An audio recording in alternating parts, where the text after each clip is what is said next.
now formed telepathically. No. Line in the sand. Santa Claus does not do the scientific explanation.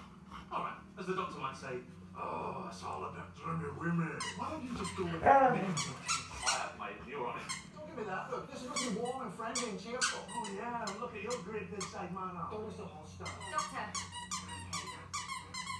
This is very sweet.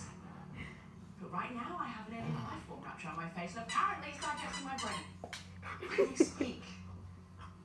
How do I know it's not a dream? Ooh, good question. Spoken like a scientist.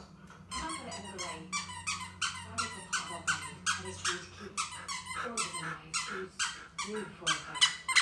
Does anyone else like to know? Yeah. All of us right here. Not me. It's the North Pole.